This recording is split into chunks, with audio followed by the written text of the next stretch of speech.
They say that courage is the absence of fear, but they are liars who have never felt the vibration of a dying engine beneath their feet. Real bravery is just a polite name for the cold, calculating desperation that takes over when the world starts to scream and the sky turns into a furnace. I learned early on that the soul doesn't leave the body all at once. It chips away with every life you take and every friend you bury in the mud. By the time I felt the freezing wind of the Aris coast, I was already a man made of nothing but scar tissue and heavy, unspoken memories. We were the harvest of a bitter era, tossed into the blackness of the sky to see who among us could find the ground without breaking into pieces. Soon I will be huddled in a rotting timber barn, staring into the eyes of a man who represents everything I am supposed to hate. I will feel the crushing weight of a wooden beam in my calloused hands, and the silence between us will be louder than any explosion I have ever heard. Only one of us will leave that building alive, and the person I used to be will die right there on the hay-covered floor. It all began in the dust-choked years of the Great Scarcity, when hunger was the only constant companion we had in the derelict heart of the city. My three brothers had already seen the worst of the previous great conflict, and their hollow eyes told stories they never dared to speak aloud to a boy like me. When the recruiters came through town talking about the First Vanguard Paratroopers, I didn't see a uniform or a chance for shiny medals.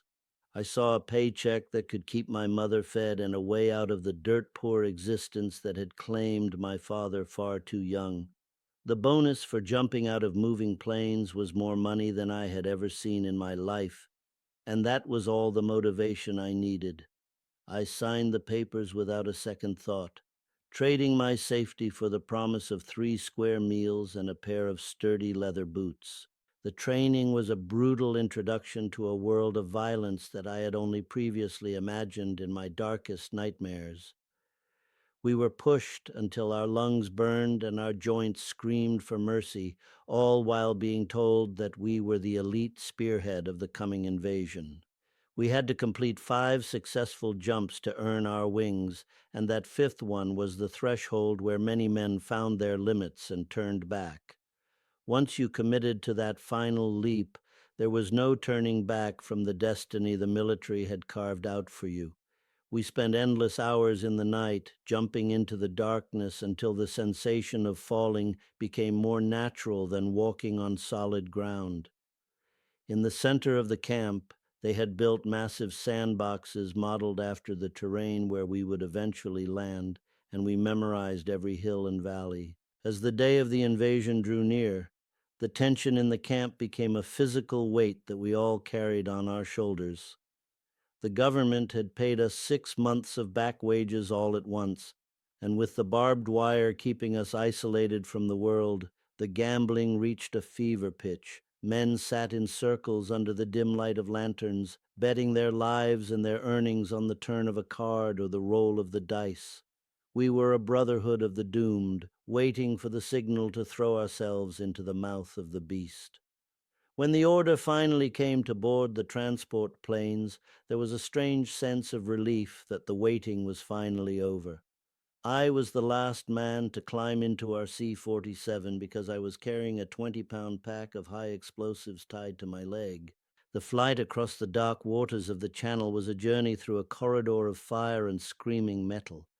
Looking out the small window, I could see the floor of the ocean covered in a carpet of boats that stretched as far as the horizon would allow.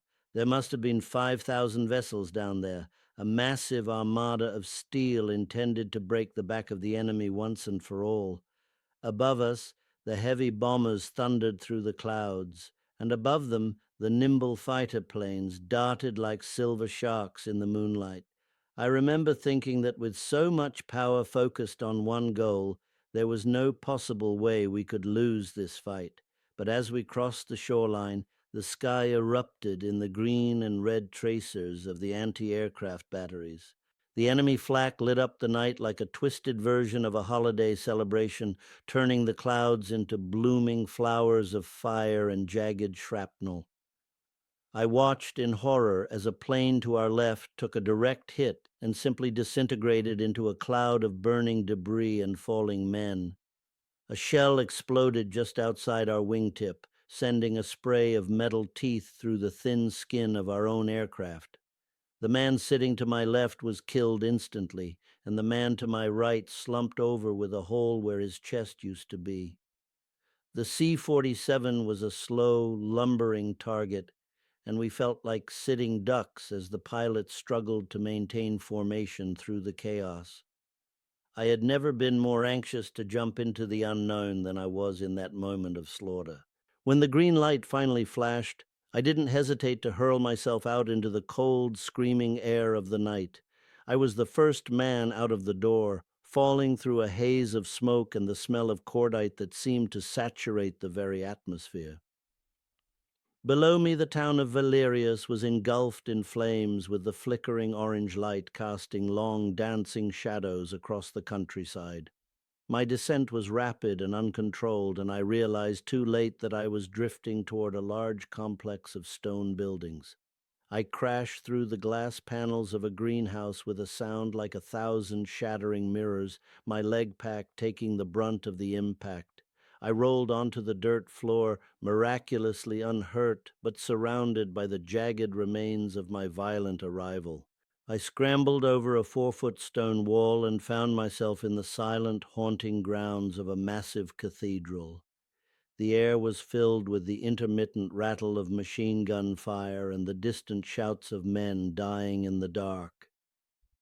High above in the steeple, I could see the silhouette of Arthur Vance, a boy from my unit, hanging helplessly from his tangled parachute. My mission was clear. I had to reach the main bridge at the edge of town and ensure it didn't fall into the wrong hands. If the enemy had wired it for destruction, I was to disable the charges. If we couldn't hold it, I was to blow it sky high. I moved through the shadows with my Thompson submachine gun ready, my heart hammering against my ribs like a trapped bird. By the time I reached the objective, I found that the Crimson Ravens had already secured the bridge in a daring assault just minutes before my arrival. Since the primary mission was accomplished, I was folded into the infantry line to serve as a rearguard defense against the inevitable counterattack. We were gathered by Commander Sterling, a man whose face was a mask of cold determination amidst the chaos of the unfolding battle. We moved toward the secondary defensive lines, knowing that the real test was yet to come as the sun began to rise. The paratroopers were light on heavy equipment, and we knew that our limited supply of bazookas would be our only hope against enemy armor. The realization that we were cut off and outgunned began to settle into our bones like a winter chill. The fighting in the hedgerows was a savage, claustrophobic nightmare that resembled a struggle in a dense, primeval jungle. These ancient barriers of earth and thick shrubbery stood nearly 20 feet high, dividing the landscape into a series of deadly kill zones. The enemy had been there for years, and they had zeroed in every opening and every path with their machine guns and hidden tanks. We had to assault these walls of green one by one, never knowing if a bayonet or a barrel was waiting on the other side. The fire was always crisscrossed, a lethal web of lead that seemed to claim everyone except for me. I watched my friends drop in the tall grass, their lives ending in a spray of red while I somehow remained untouched. On one afternoon, as we were pushing through a particularly dense thicket, I came face to face with the reality of hand-to-hand combat. I crested the top of a hedgerow and saw an enemy soldier lying in a shallow trench, his rifle resting just inches from his hand. He looked up at me with eyes wide with the same terror I felt, and for a heartbeat, we were just two men sharing a moment of mutual doom. I pulled the trigger of my Thompson, but the mechanism jammed with a sickening metallic thud that echoed in my ears. Without thinking, I drew the combat knife from my boot and lunged forward, ending his life before he could reach for his weapon. The heat of his blood on my hands was a sensation that I would never be able to wash away. A few days later, A similar scene played out in the tangled vines of a vineyard on the outskirts of a ruined village. I was moving through the thick growth when an enemy scout popped up from the foliage, his gun already leveled at my chest. His weapon caught in the twisting grapevines for just a fraction of a second, giving me the window I needed to react. Again, my primary weapon failed me in the damp heat of the struggle, and I was forced to use the heavy stock of the gun as a club. I beat him until he stopped moving, the sounds of the struggle drowned out by the distant roar of artillery. It was a gruesome, primitive way to fight, stripped of all the supposed glory they promised us back in the training camps. The situation turned dire when the enemy brought up their heavy armor, and the steel monsters began to roam through our lines with impunity. We had no tanks of our own to counter them, and our light anti-tank weapons were struggling to make a dent in their thick hides. The enemy 88s were zeroed in on the narrow farm lanes, turning our few supporting vehicles into burning pyres within seconds. I watched as a column of steel crushed the very earth beneath it, moving toward our shallow trenches with a terrifying mechanical indifference. We were being overrun, and the air was filled with the screams of men who were being buried alive in their own foxholes. I knew that if I didn't do something, none of us would make it through the hour. I looked around for my bazooka operator, only to find him lying face down in the dirt with a red stain spreading across his back. I crawled through the whistling lead to reach the weapon, my fingers trembling as I loaded the heavy rocket into the tube. I took aim at the lead tank, but as I did, the massive turret began to rotate toward my position like the head of a predatory insect. I stared directly down the dark circle of the 88 millimeter barrel, and for a second, I was convinced it was the last thing I would ever see. The tank fired, and the world dissolved into a blinding flash of white light and a roar that seemed to tear the sky apart. I felt the hot bite of shrapnel in my back and legs before the darkness finally claimed me. I woke up as a prisoner of war, my body broken and my spirit hovering on the edge of a deep, dark abyss. The enemy had a field hospital where a doctor did what he could to stabilize my wounds before deciding I needed more extensive care. They loaded several of us into the back of a canvas-covered truck for a grueling journey to the occupied capital city. We were in and out of consciousness for 2 days, our transport constantly forced to hide under trees to avoid being strafed by our own fighter planes. The irony was not lost on me. The very men who were supposed to be my saviors were now the greatest threat to my survival. By the time we reached the city, I was more ghost than man, clinging to life by a single frayed thread. A surgeon in the city hospital operated on my spine, performing a delicate procedure that likely saved me from a life of total paralysis. He was a professional who saw a broken human rather than an enemy combatant, and I have often wondered about the life he led after the smoke cleared. He left several pieces of shrapnel in my back, claiming that the risk of removing them was far greater than the danger of letting them stay. To this day, I can still feel the cold metal resting against my bone whenever the weather turns sour or the dampness sets in. Once I was stable enough to walk, I was processed through a distribution camp known only as 12A. From there, I was sent to the Obsidian Shafts, a coal mine deep in the bowels of the earth. The mine was a subterranean purgatory located nearly a quarter of a mile beneath the surface of the freezing soil. The air was a thick, suffocating veil of black dust that coated the back of my throat like a layer of grease and grit. I was assigned to a work detail under the watchful eye of an SS guard who seemed to enjoy the misery he presided over. An old miner named Marek pulled me aside on the first day, his face a map of deep lines and coal-stained scars. He whispered to me that the only way to survive was to keep my head down and do exactly what I was told. But something inside me refused to break, and I told the guard that the international conventions forbade me from working for the enemy. The response was a lightning-fast blow from the butt of a rifle that sent me sprawling into the black dust of the tunnel floor. The guard followed up with a series of kicks to my ribs, leaving me gasping for air and coughing up a mixture of blood and soot. I eventually pulled myself up and began shoveling coal into the heavy iron cars, my body screaming in protest with every movement. The next day, I tried to resist again, and the result was an even more brutal beating that left me barely able to stand. Marek pleaded with me to stop, warning me that these men would kill me without a second thought if I continued to defy them. I realized then that if I wanted to live, I would have to find a way out of that hole in the ground.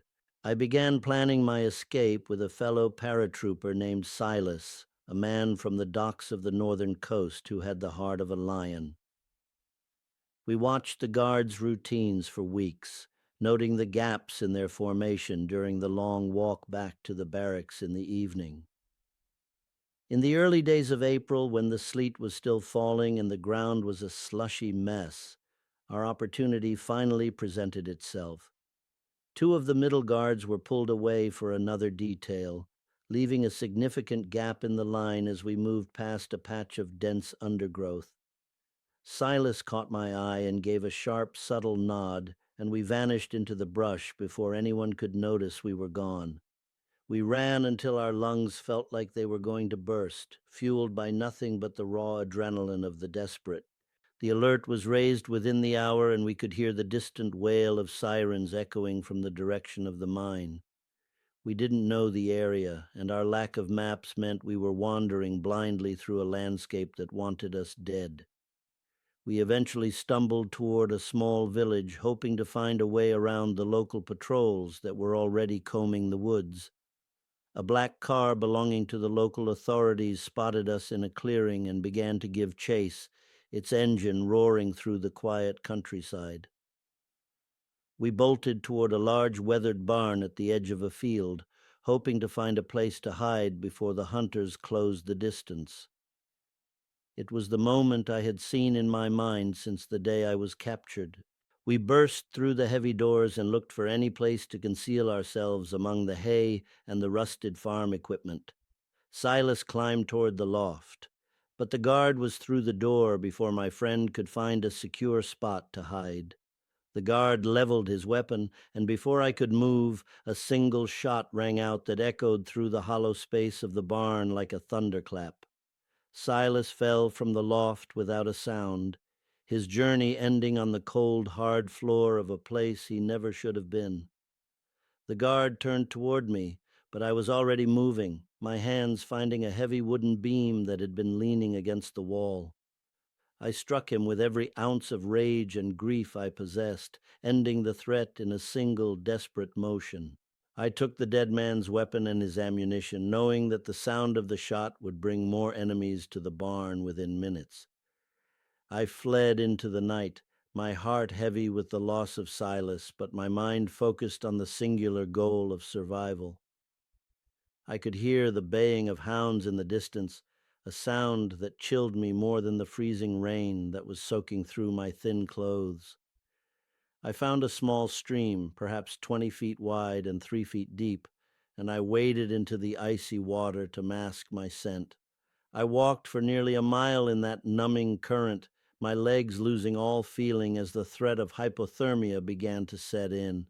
Eventually, the sound of the dogs faded into the distance, and I crawled out onto the bank, shivering uncontrollably. I hid in the thick brush near a main road, waiting for the sun to rise so I could get my bearings in the unfamiliar terrain. As the light began to bleed into the sky, I heard the distinctive rhythmic thud of heavy artillery firing from the west. It was the sound of American guns, a beautiful, terrifying symphony that told me I was closer to my own lines than I had dared to hope. A small spotter plane, a Piper Club, buzzed overhead like a persistent insect, circling the road that was now choked with retreating enemy forces. I watched from the shadows as a column of infantry and half-tracks moved frantically away from the advancing front. The spotter plane must have radioed in the coordinates, because the sky suddenly began to rain fire upon the road. The barrage was absolute and devastating, turning the enemy column into a mangled heap of burning steel and broken men within a matter of minutes. I stayed low in the dirt, the ground shaking beneath me as the heavy shells cratered the earth and sent geysers of mud into the air. Once the fire lifted and the smoke began to clear, the road was a graveyard of the ambition that had started this entire nightmare. I waited another full day watching as the last remnants of the enemy retreated into the shadows of the forest. Finally, I saw the familiar silhouettes of our own infantry moving cautiously up the road, their rifles ready and their eyes scanning the tree line. I knew that if I stood up too quickly, I would likely be shot by my own men. I waited until a lone jeep stopped near my position, the driver busy with a large field radio in the passenger seat. I crept up behind him, my heart in my throat, and reached out to tap him lightly on the shoulder. He jumped nearly out of his skin, spinning around with his hand on his sidearm before he realized what he was looking at. I must have looked like a nightmare, covered in coal dust, blood, and the filth of the road, but I was the most beautiful thing he had ever seen. He stared at me in disbelief, asking me where in the hell I'd come from and how I was still standing. I told him I had just escaped from a place that didn't exist anymore and that I was ready to go home.